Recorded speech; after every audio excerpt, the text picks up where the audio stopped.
Hello and welcome to Kev's English Podcast, Real English every week with your host Kev Dean. Hello, Kev's English Podcast. Today, something interesting for today. Me and Payman, who you probably saw in the previous episode, he was telling me about on all these different Persian sites, all these teachers keep posting idioms and they say, if you want to be a native speaker, these are the idioms that you need to use. But apparently they lose something in translation, to put it mildly. So Payman's going to show me some of these idioms, and I'm going to see if I can guess what the English equivalent of these idioms are.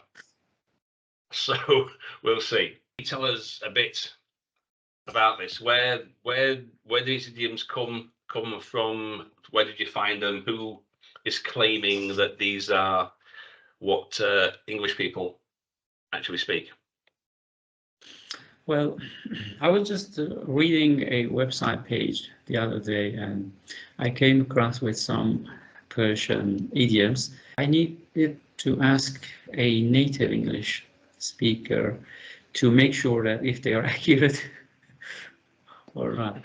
And here we Okay, are. well, no, I'm intrigued. Yeah. I'm intrigued. Let's have a look, and I'll tell you how accurate these are. Okay. So we've got 5 expressions here. Let's go one by one. The first one, as her English literally it means a talent rains from every one of his or her fingers. I can give you 3 options. You can choose. Yeah. A, B, or C. A, he's lucky. She is lucky. He's a fortune teller or she's a fortune teller. Or C, he's very talented or she's very talented. In terms of the fingers, the only one that I can think of is like she's got green fingers, meaning that she's good at gardening. At farming, yeah. That's the only one that I can think of in terms of fingers. That's what you usually say, we say somebody's got green fingers, it means that they're good in the garden. Green things, well, growing, but actually fingers. We want to look. The key word here is talent. The talent is raining. So a talent rains from every one of his or her fingers. A, he or she is lucky. B, he or she is a fortune teller. C, he or she is very talented. Probably C, because luck and talent are not the same thing. Yeah, that's right. He or she is very talented. So when we want to refer to someone who is very talented, we use this expression as hara angushtishi honar, he's very talented. Or in British English, you might say all-rounder, an all-rounder. So describe someone who is like, who excels in many things, can sing a song, play the piano at the same time. Usually, when we talk about someone who's an all-rounder, we have that expression, a jack of all trades, master of none. Right? So that's what we would say. So so say some body like a handyman, you say, what it kind of means, a jack of all trades, meaning they can do plumbing and blah, blah, blah, blah, but master of none. So that's what we would say, like an all-rounder, which is not the same as saying that they are talented in all things, just that they know a bit about lots of different things. But some people are skillful at so many things. They can do it maybe perfectly. So we say that as her English, they are really talented. Something like this. So what's the second one? Literally, it means I rubbed soap on my stomach. And we've got 3 options. I got my hopes up. I got ready. I went to see a doctor. So I rubbed soap. Can you imagine rubbing soap on your stomach? So why are you doing that? So to get ready or to see a doctor Probably not or to a get your doctor. hopes up?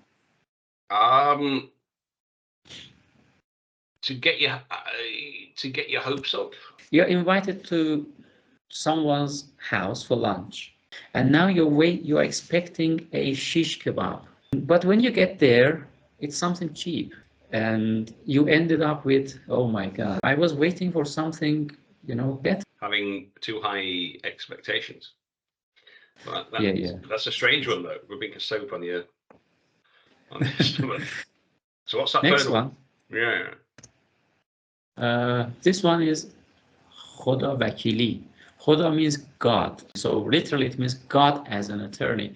We use it in our speaking when we want to say that, look, God is watching.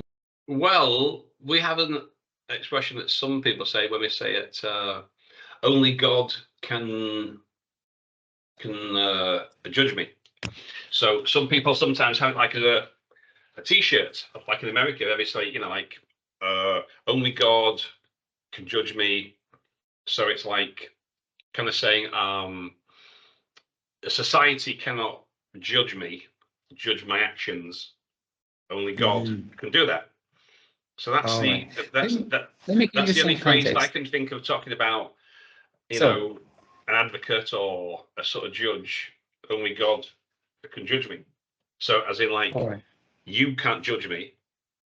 It's not your Only God. business, but that's the business of God. So that's the only So thing this that I is the can think of context. now. Now I'm at a restaurant, and I've known this restaurant for a long time, and I'm telling my friends, look, Khoda Vakili, this restaurant's food is fantastic. So it's Oh, really, right. I see. Well, you could, right. We might say, as God is my witness. So when we want to emphasize that we're telling the absolute truth, we're not lying. We might say, as God is my witness. so the answer is clear, He's honestly. Yeah, it means true. here. Yeah. So So that honestly. one's pretty similar. Yeah. Next one, Gureto Gomkon. So Gur means grave. Gomkon, it means lose, okay? Gureto Gomkon, lose, go lose your grave. A, be patient. B, get the hell out of here. C, you are too heavy. Imagine someone's bothering you so much that you can't take it anymore. You don't, for example, you say, oh, you don't deserve to be in my life anymore. So, Gureto Gomkon, go lose your grave. You might say, get lost, get out of my life. Probably. Yeah, get lost, yes. But how about the options A, B, or C? Be patient, get the hell out of here, you are too heavy. Probably B. Yeah, get the hell out of here. You can see, I don't know, you can see the picture. We've got the picture of skirt, dastan bedomenet. So dast means hand, dastan, my hand, bedomenet, to your skirt. Literally, it means so, my hand to your skirt. Let's say it's kind of dramatic and emotional phrase. You really need some help. So you're desperately, asking someone, please help. I need your help. My child isn't feeling well, and I'm not feeling good, or I need some money, please. That's time but a minute, please. My hand to your skirt. The options are, I follow you, I beg you for help, I really like your skirt. Again, well, it's kind of a begging. It's a form Kind of begging. a begging, Kneeling as in down. like a beggar or a supplicant might do. Touching the hem of a garment. That's what I can't think there's any particular English idiom for that one.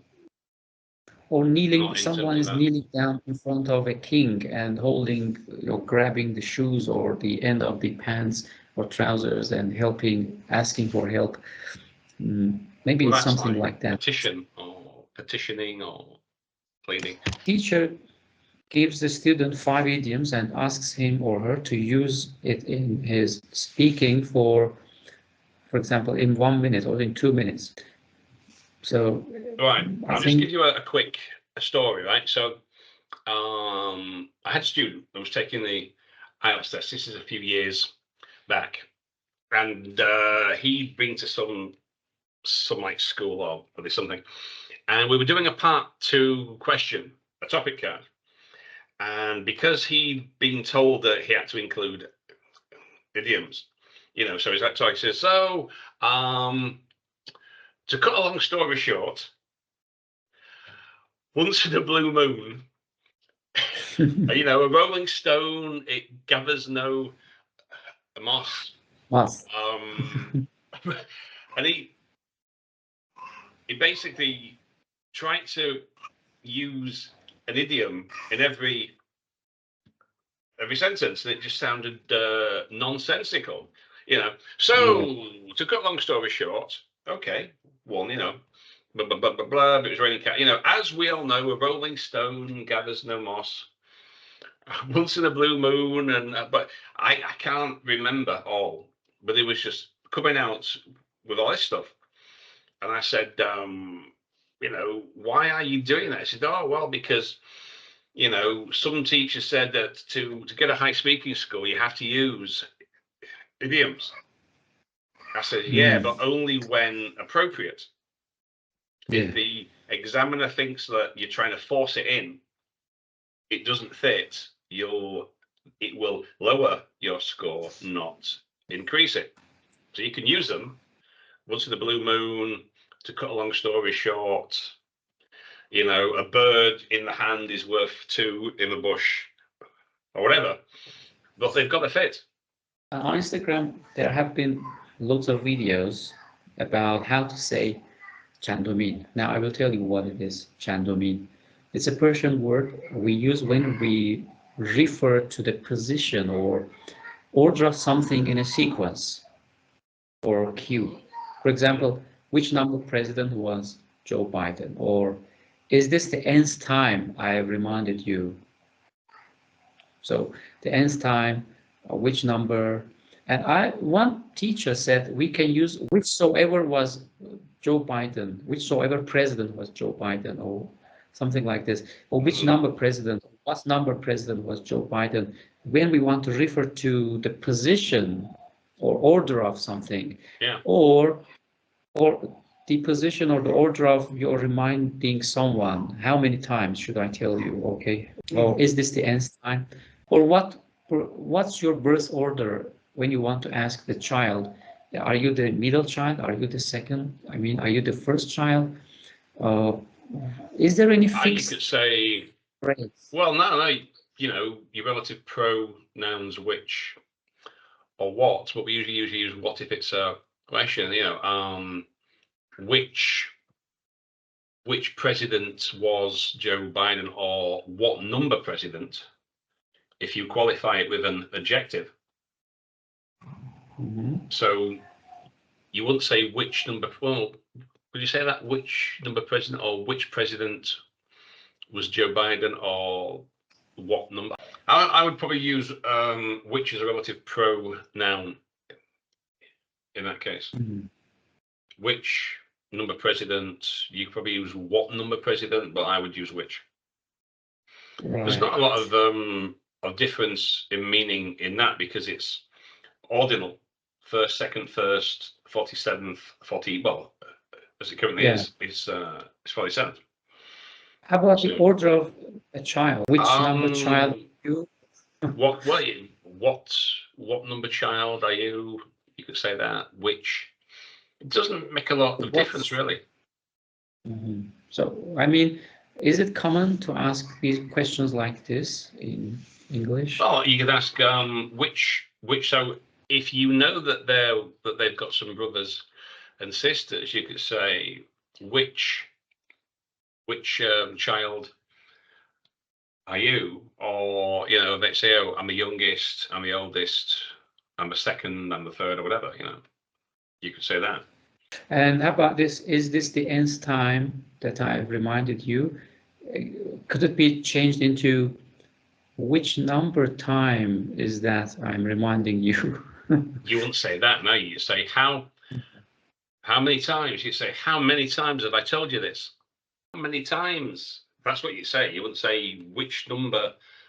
What is the number of times I have told you this? Because that's just saying that. You say, how many times have I told you that? Or how many times are you gonna blah blah blah blah blah? Not what is the number of times that you're good. You know, nah. You just say how.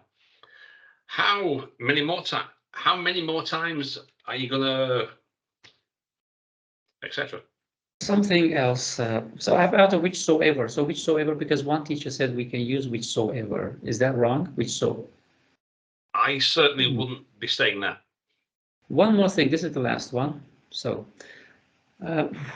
it refers to a lie told with good intentions, often to avoid, when we want to avoid hurting someone's feelings or to prevent harm. We call that a little white lie.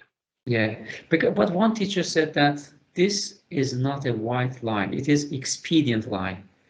It may well be expedient, but in terms of how we would express it, it's always a white lie. Say it's a white lie, a little white lie. For example, someone asks, "Do you like my dress?" I say, "Yeah, that's pretty good. It's really beautiful." It's or if your girlfriend or your wife says, "Do I look fat in this?" and you say, no, that's a white lie. So excellent. So anyway, I'll see you later on, and we'll be talking about some other topics. Okay, right. Thanks for that, Payman. Very interesting. We'll talk again soon. Yeah. Thank you. Yeah. See you.